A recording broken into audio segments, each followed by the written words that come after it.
Hello friends, welcome to Dan Law. Today we are going to discuss separation of powers in administrative law. So, what is separation of powers? So इससे separation of power जानने से पहले एक बार brief कर लेते हैं separation of powers होता क्या है. As we know that separation of powers is ideal and it is very good for the administration of federal and democratic states. Federal और democratic states के लिए separation of power बहुत ही ज़रूरी है. So as we know the legislature, executive and the judicial और the judiciary okay ये तीनों organs हैं गवर्नमेंट के ब्रांचेज हैं. लाइकवाइज सेम इन स्टेट भी होता है, जैसे कि सेंटर है फिर तो स्टेट है तो स्टेट के अंदर भी लेजिस्लेचर, एग्जीक्यूटिव और जुडिशरी होता है. Okay as you know like यहाँ पर मोंटेस्क्यू का भी डॉक्ट्राइन है. मोंटेस्क्यू डॉक्ट्राइन क्या कहता है, ये बहुत ज़रूरी है. सेपरेशन ऑफ पावर को अगर समझना है तो मोंटेस्क्यू का डॉक्ट्राइन आप रट जाइए, क्योंकि मोंटेस्क्यू का डॉक्ट्राइन क्या कहता है कि यहाँ पर मोंटेस्क्यू कौन है इसके बारे में सबसे पहले जान लेते हैं. तो सेपरेशन ऑफ पावर जो है ये एक तरीके से इनिशिएट किया गया था चार्ल्स दे मोंटेस्क्यू. इनका पूरा नाम क्या था? चार्ल्स दे मोंटेस्क्यू. चार्ल्स दे मोंटेस्क्यू. और चार्ल्स दे मोंटेस्क्यू जो थे इन्होंने ही सेपरेशन ऑफ पावर को लाया था. ये एक फ्रेंच साइंटिस्ट थे और इन्होंने ही इसको लाया था. इनके द्वारा एक्सेप्ट किया गया था लेटर ऑन, जैसे कि ग्रीस और फिर रोमन रिपब्लिक के द्वारा इनके जो डॉक्ट्राइन्स थे उसको एक्सेप्ट किया गया था. मोंटेस्क्यू ने इसको पहली बार समझाया था एक किताब के द्वारा. उस किताब का नाम था the spirit of laws. The spirit of laws. Okay इनके किताब का क्या नाम था? The spirit of laws. Okay और एक चीज़ ध्यान में रखना है कि द स्पिरिट ऑफ लॉज जो कि 1748 मोंटेस्क्यू ने इसको एक तरीके से स्टेट किया था. क्या स्टेट किया था? जैसे कि यहाँ पर पढ़ लेते हैं इनका. When the legislative and executive powers are united in the same person.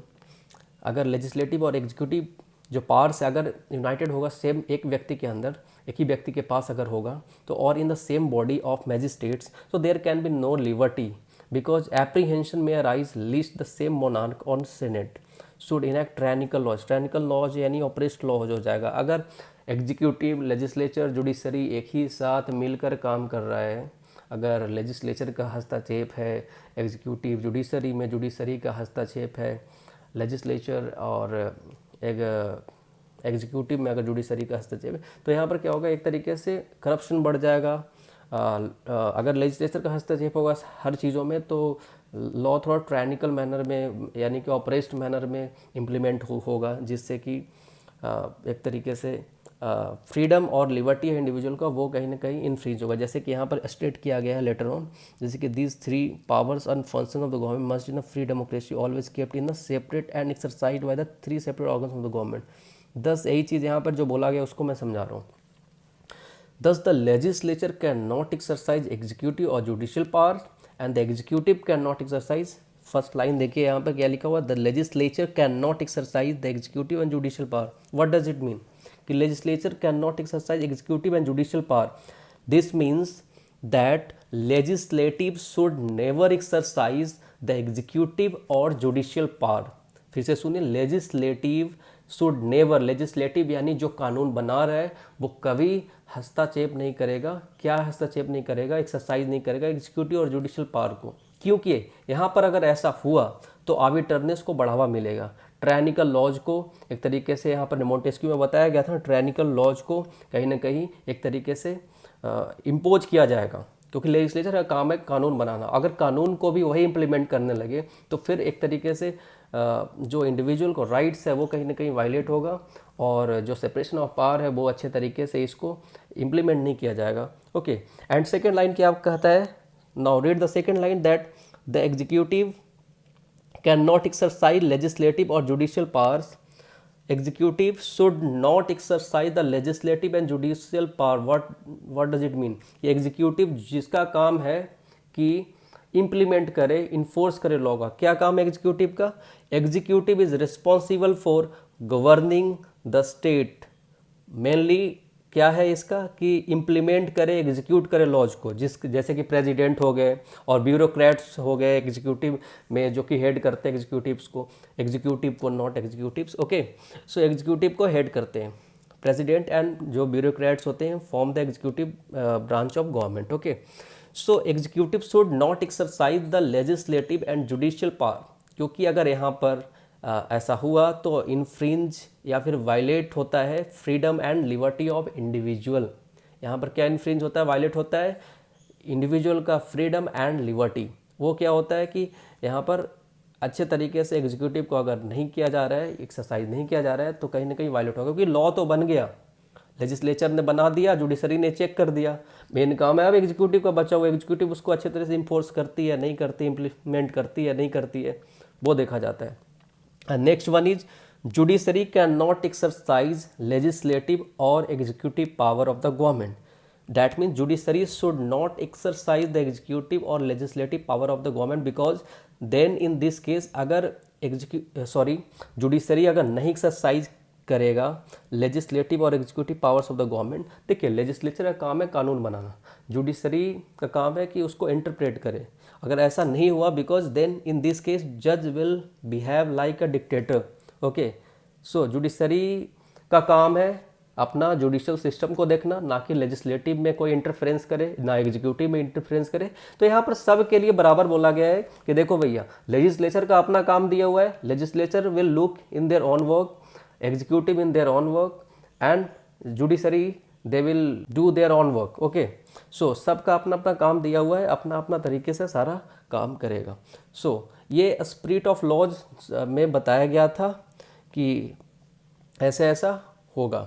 Now the separation of power का मेन ऑब्जेक्टिव क्या है? सेपरेशन ऑफ पावर का जो मेन ऑब्जेक्टिव है वो है क्या? मेन ऑब्जेक्टिव इसका क्या है?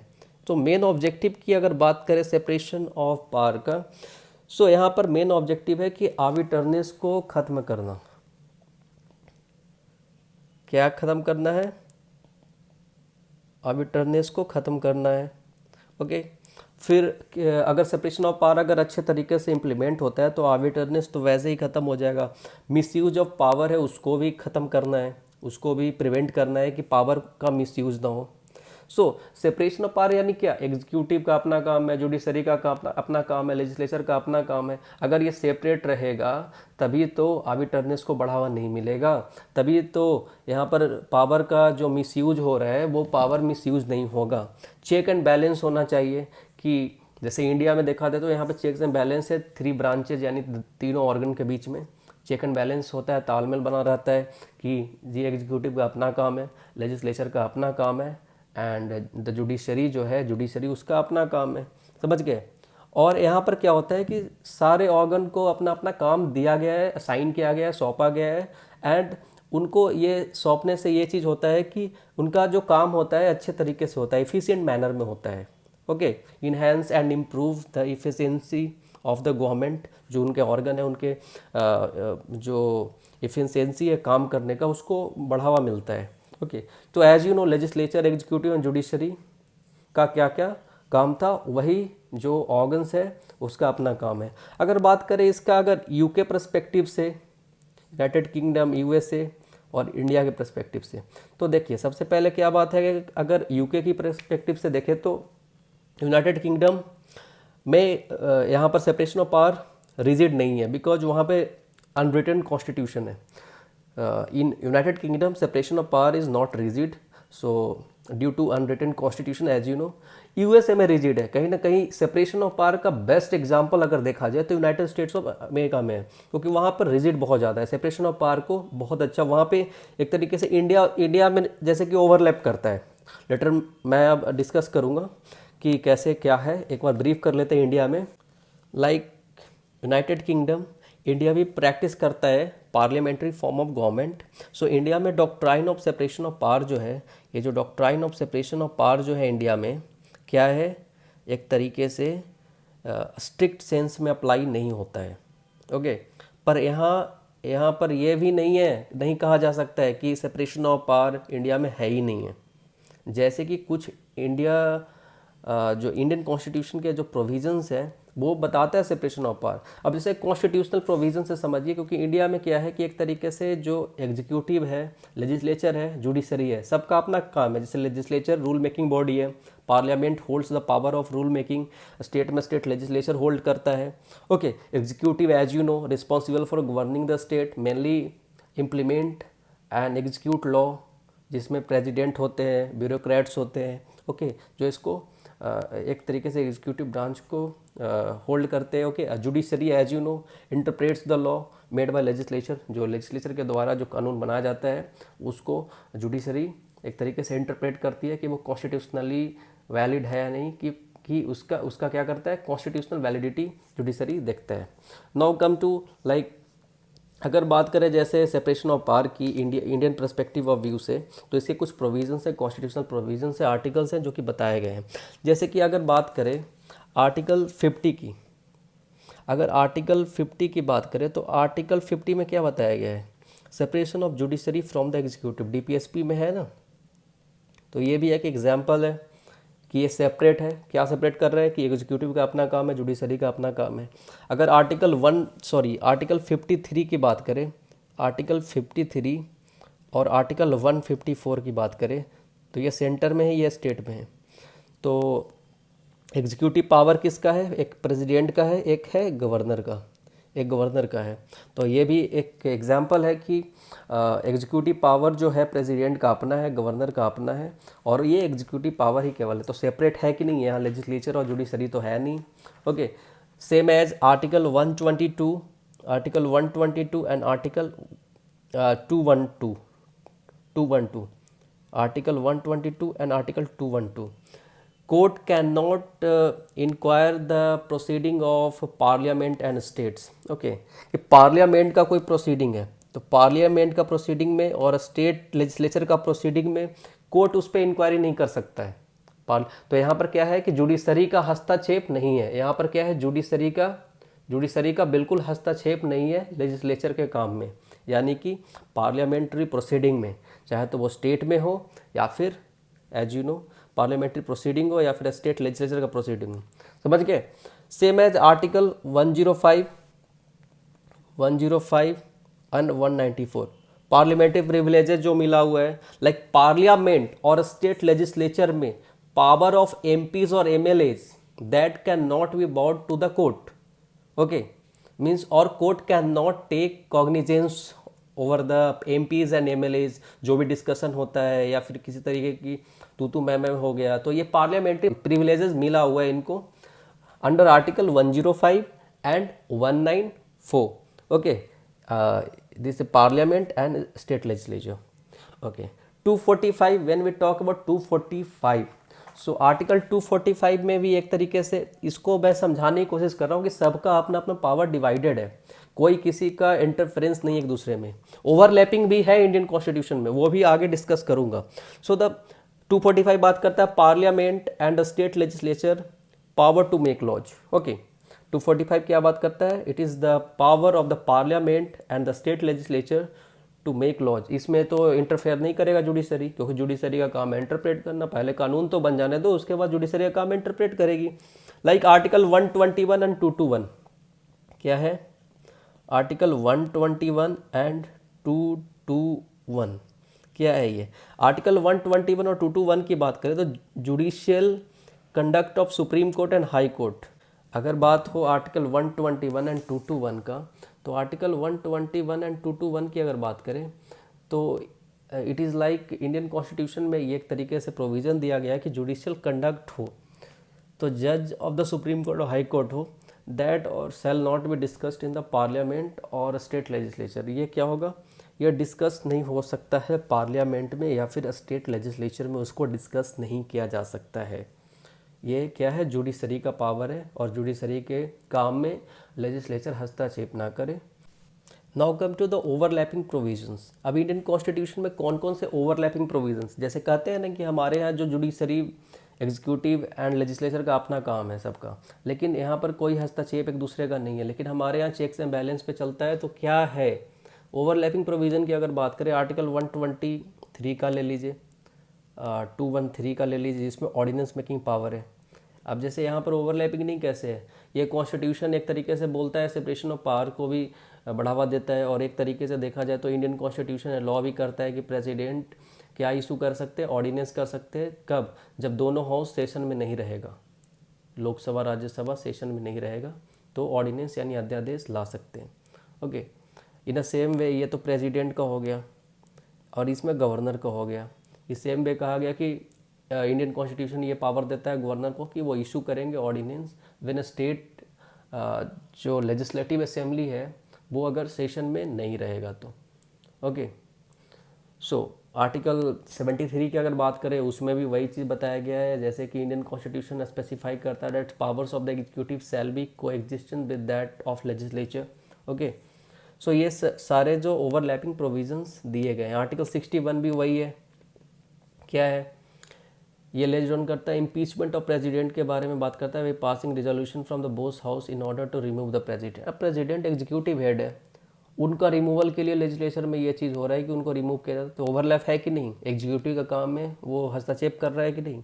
तो एक तरीके से ऐसे समझ सकते हैं कि इम्पीचमेंट, अगर इम्पीचमेंट की बात हुई प्रेसिडेंट की तो इसके लिए उनको नोटिस देना पड़ता है प्रायर, और उसके बाद जो एक तरीके से प्रोसीजर है कि रिजोल्यूशन है कि दोनों जो हाउसेज हैं, बोथ द हाउसेज, दोनों हाउसेज में एक तरीके से उनके रिमूवल के लिए एक रिजोल्यूशन लाया जा सकता है, ऐसा बताया गया। तो एग्जीक्यूटिव का काम में लेजिस्लेचर कहीं ना कहीं आड़े आ रहा है। तो एक तरीके से इसको समझा जा सकता है कि ये ओवरलैपिंग प्रोविजंस है जहाँ पर कि एक दूसरे में चेक्स एंड बैलेंस पे चलता है हमारे यहाँ, ठीक है, लेकिन सेपरेशन ऑफ पावर है हमारे यहाँ। ओके, सो दोनों प्रोविज़न हमारे यहाँ हैं, not like United states of America में जो है वो रिजिड है बहुत ज़्यादा, वहाँ पर वैसा नहीं होता। यूके में होता है अनरिटन कॉन्स्टिट्यूशन, वहाँ पर रिजिड नहीं है, सेम लाइक इंडिया में भी है। ओके, वैसे ही आर्टिकल 124 की बात करें इंडियन कॉन्स्टिट्यूशन, जो देता है president the power to appoint the जज of the supreme Court. Okay, 124 बहुत इंपॉर्टेंट आर्टिकल है, जिसमें कहीं ना कहीं एग्जीक्यूटिव का हस्तक्षेप है जुडिशरी में कि वो अपॉइंटमेंट के लिए कंसल्टेशन वगैरह, president power to appoint the जज ऑफ द सुप्रीम कोर्ट के जज को अपॉइंट करते हैं। तो ऐसे आप समझ सकते हो कि ओवरलैपिंग प्रोविजंस ऐसे ऐसे दिए गए। आर्टिकल 32 को ही देख लीजिए, आर्टिकल 32 हो गया, आर्टिकल 2 to 6 हो गया, ये आर्टिकल तो जानते ही हो आप, और आर्टिकल 136 हो गया, है ना, जहाँ पे कॉन्स्टिट्यूशन प्रोवाइड करता है power of judicial review. Okay, judicial review का पावर है ना to the supreme Court to strike down any law made by the parliament और administrative action which is found to be unconstitutional. Okay, कोई भी ऐसा यानी कि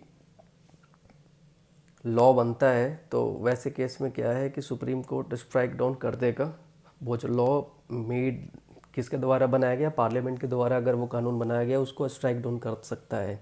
okay, so any administrative action will be found unconstitutional अगर found होता है तो कहीं ना कहीं जाहिर सी बात है कि ओवरलैप तो हो रहा है। जुडिशरी का काम है इंटरप्रेट करना, तो इंटरप्रेट करेगी वो लॉ को।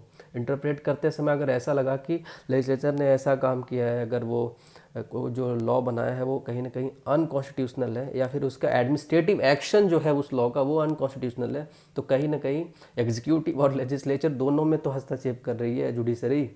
तो एक तरीके से इसको समझा जा सकता है कि ये ओवरलैपिंग प्रोसेस है क्या। Okay, now come to the case law. Case law से कुछ समझते हैं। एक इंपॉर्टेंट केस लॉ है यहाँ पर दिया गया है, in Supreme Court in advocates on records association versus Union of India, the Supreme Court held that separation of powers is an essential feature and is a part of the basic structure of the Constitution.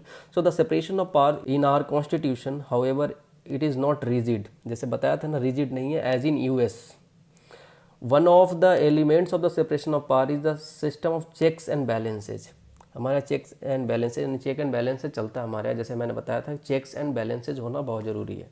तो there is no violation of separation of power as soon as there is an overlap of the functions of one branch of the government with another branch of the government। जैसे मैंने बताया था कि checks and balance से चलता है, that's why there is a overlap.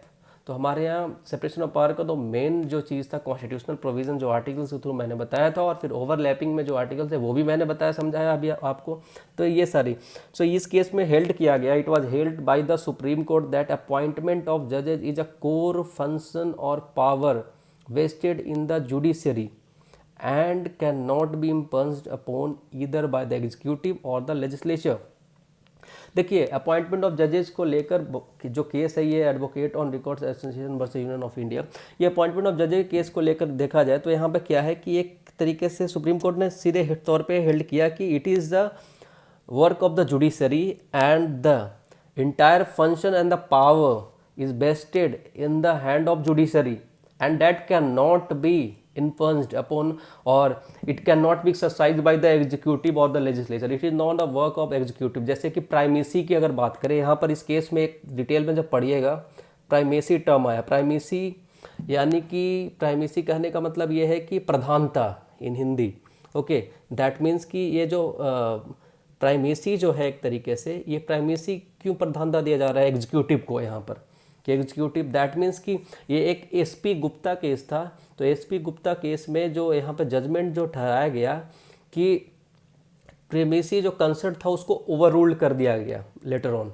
So minority जो जजेस का डिसीजन था उस समय इस केस में, advocate on record association versus union of India में, इसमें ये कहा गया, माइनॉरिटी जज ने कहा था कि यहाँ पर कि 2 जज थे ओके माइनॉरिटी में, उन्होंने ये कहा था कि ये जो केस है इसमें जो प्राइमेसी जो टर्म है एग्जीक्यूटिव का प्राइमेसी बेसिकली उसको बताया था। लेटर ऑन एग्जीक्यूटिव का जो प्राइमेसी है इस अपॉइंटमेंट ऑफ जजेस को लेकर, तो उसको हटा दिया गया, कहा कि नहीं यहाँ पर किसी तरीके का एक तरीके से इन्वॉल्वमेंट नहीं होना चाहिए executive as well as legislature का, because it is the work of the judiciary and all the powers and functions vested in the hand of judiciary regarding the appointment of जजेस। It is very simple and easy. Okay, thus the doctrine of the separation of power is not accepted fully in the Indian Constitution, and one may agree with the observation of Mukherjee J. in Ram Javaya Kapoor versus State of Punjab. I think very easy. The Indian Constitution has not indeed recognized the doctrine of separation of powers in its absolute rigidity, but the functions of different parts or branches of the government have been sufficiently differentiated, and consequently it can very well be said that our constitution does not contemplate assumption by one organ or part of the state of functions that essentially belong to another. Okay, I think ये case से समझ में आ गया कि ये case basically बात करता है अपॉइंटमेंट ऑफ जजेस को लेकर, और अपॉइंटमेंट ऑफ जजेस की अगर बात करें तो यहाँ पर there is no any involvement of executive as well as legislature. अगर ऐसा हुआ तो कहीं ना कहीं आर्बिट्रनेस बढ़ जाएगा। दैट्स वाई सबका अपना अपना काम है, लेजिस्लेचर अपना पावर को गलत तरीके से इस्तेमाल ना करे, एग्जीक्यूटिव अपने पावर को गलत तरीके से इस्तेमाल ना करे। तो जुडिशरी के जो अपॉइंटमेंट्स है that means the functions and powers vested in the hands of judiciary only, and there is no any primacy of executive. Primacy यानी कि प्रधानता एग्जीक्यूटिव का नहीं होना चाहिए। I think this topic is clear. So thank you so much. Please like share and subscribe my YouTube channel. Thank you.